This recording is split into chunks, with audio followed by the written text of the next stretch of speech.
नमस्कार.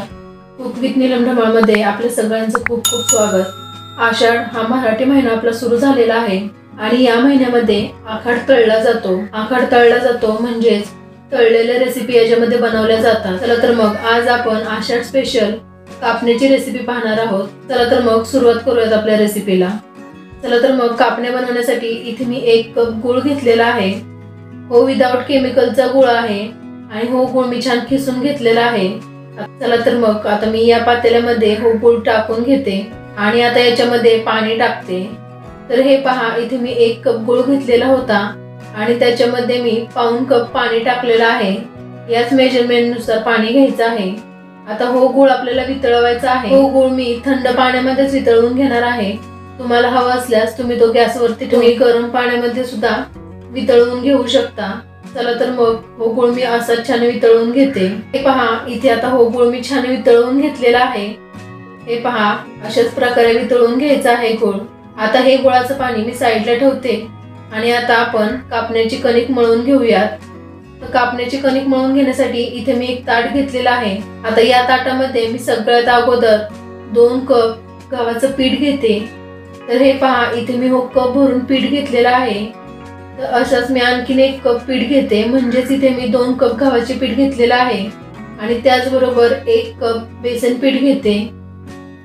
आता मी त्याच्यामध्ये चवीनुसार मीठ टाकते, अर्धा चमचा वेलची पावडर टाकते आणि आता हे व्यवस्थित मिक्स करून घ्यायचं आहे.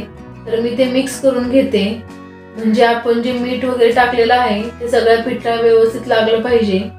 मिक्स करून झाल्यानंतर आता मी याच्यामध्ये एक गरम तेलाचा मोहन टाकणार आहे.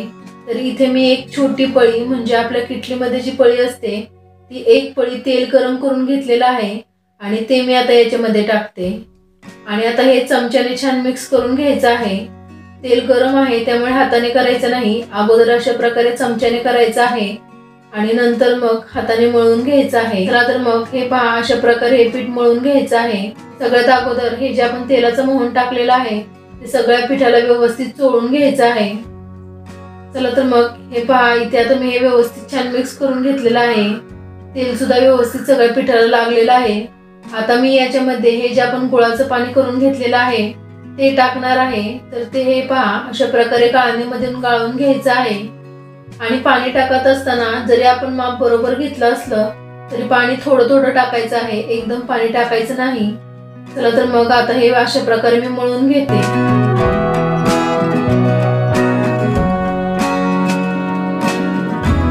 हे पहा, इथे आता मी राहिलेलं गुळाचं पाणी सुद्धा घेते आणि अशा प्रकारे आता कणिक मळून घेते. चला तर मग हे पहा, इथे मी आता कणिक छान मळून घेतलेली आहे. आता मी त्याच्यामध्ये थोडंसं तेल टाकते आणि परत एकदा छान मळून घेते. चला तर मग इथे आता कणिक छान मळून घेतलेले आहे. तुम्ही पाहू शकता, अगदी घट्ट सुद्धा नाहीये आणि खूप जास्त पातळ सुद्धा नाहीये. अशाच प्रकारे मऊ कणिक मळून घ्यायची आहे आपल्याला.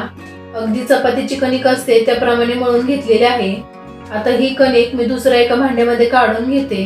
हे पहा, या भांड्यामध्ये मी आता कणिक ठेवते आणि त्याच्यावरती झाकण ठेवून कणिक आपण 10 ते 15 मिनिट भिजत ठेवायची आहे.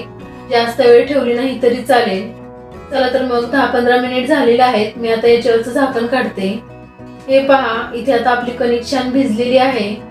आता मी याचा एक गोळा तोडून घेते आणि अशा प्रकारे त्याला गोल आकार देऊन घेते. तर हे पहा, एवढा असा गोळा मी घेतलेला आहे. आता हो गोळा आपल्याला लाटून घ्यायचा आहे. तर इथे मी एक पोळपट घेतलेला आहे. आता या पोळपटवरती हो गोळा ठेवते. हो गोळा लाटून घेण्या अगोदर इथे मी लाटणं घेतलेलं आहे आणि त्याला अशा प्रकारे तेल लावायचं आहे. हे पहा, अशाच प्रकारे पोळपटला सुद्धा लावून घेते तेल. चला तर मग पोळपट आणि लाटण्याला तेल लावल्यानंतर हे छान लाटून घ्यायचं आहे. तर मी ते लाटून घेते.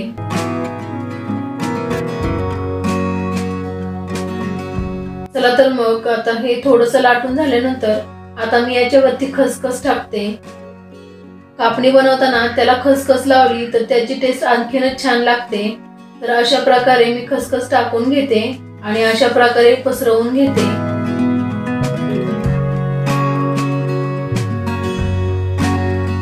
चला तर मग थोडंसं लाटून झाल्यानंतर मी आता पलटी करते आणि या बाजूने सुद्धा खसखस टाकून घेते. तुम्हाला हवा असल्यास एका बाजूने टाकले तरी चालेल, पण मी दोन्ही सुद्धा बाजूने खसखस लावणार आहे। यामुळे एक मस्त टेस्ट लागते आपल्या कापण्याला। आणि हे पहा, अशा प्रकारे परत लाटून घ्यायचं आहे। ही चपाती पलटी करत आपण लाटून घ्यायचं आहे। चला तर मग इथे आता मी हे लाटून घेतलेलं आहे। तुम्ही पाहू शकता याची जाडी अशा प्रकारे ठेवलेली आहे मी। खूप जास्त पातळ लाटून घ्यायचं नाही आणि अगदीच खूप जाड ठेवायचं नाही, अशाच प्रकारे लाटून घ्यायचं आहे। आता हे आपल्याला कट करून घ्यायचं आहे। चला तर मग मी इथे चाकू घेतलेला आहे, मी हे चाकूनेच कट करणार आहे। तुम्हाला हवं असल्यास तुम्ही तो फिरकीचा चमचा असतो त्याने सुद्धा कट करू शकता। तर हे पहा, अशा प्रकारे मी आता उभ्या लाईन कट करून घेते।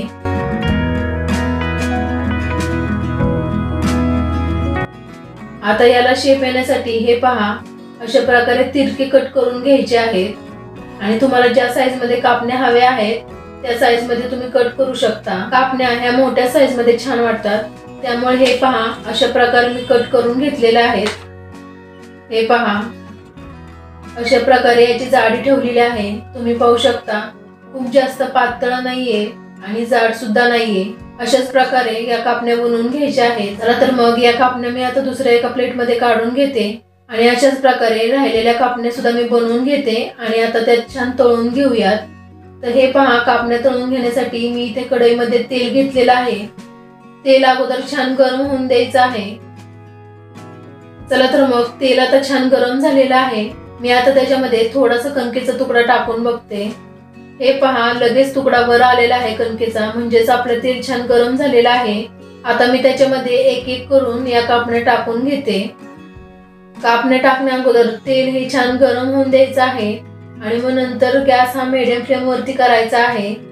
फास्ट गॅस वरती कापण्या तळायच्या नाहीत, मीडियम फ्लेम वरती तळून घ्यायच्या आहेत। चला तर मग इथे आता मी सगळ्या कापण्या टाकलेल्या आहेत। कापण्या तेलामध्ये तरंगू लागलेल्या आहेत। चला तर मग या आता सतत अलटी पलटी करून छान तळून घ्यायच्या आहेत। हे पहा, अशा प्रकारे सतत अलटी पलटी करत राहायच्या आहेत या कापण्या आणि छान तळून घ्यायच्या आहेत।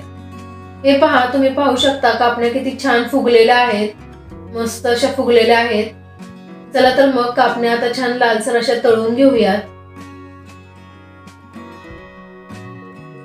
हे पहा, इथे आता कापण्या छान तळून झालेल्या आहेत।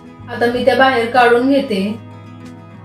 हे पहा, इथे आता मी एक बॅच तळून घेतलेली आहे कापण्याची। अशाच प्रकारे आता मी बाकीच्या कापण्या सुद्धा तळून घेणार आहे। कापण्या तळत असताना तेल हे अगोदर छान गरम करून घ्यायचं आणि मग मीडियम फ्लेम वरती कापण्या छान तळून घ्यायच्या आहेत। हे पहा, इथे आता आपल्या कापण्या सगळ्या तळून झालेल्या आहेत, मस्त अशा फुगलेल्या सुद्धा आहेत। एकदम मस्त अशा कापण्या झालेल्या आहेत। हे पहा, मी तुम्हाला तोडून पण दाखवते। हे पहा, किती इझिली तुटत आहेत, मस्त अशा झालेल्या आहेत आपल्या कापण्या। चला तर मग तुम्हाला जर ही रेसिपी आवडली तर नक्की लाईक करा, शेअर करा आणि तुम्ही जर अजून आपला चॅनल सबस्क्राईब केलं नसेल तर अशा छान छान रेसिपीसाठी आपला कुक विथ नीलम ढमाळ हा चॅनल नक्की सबस्क्राईब करा। चला तर मग पुन्हा भेटू नवीन रेसिपी बरोबर। तोपर्यंत खात राहा, मजेत राहा आणि सुरक्षित राहा। धन्यवाद।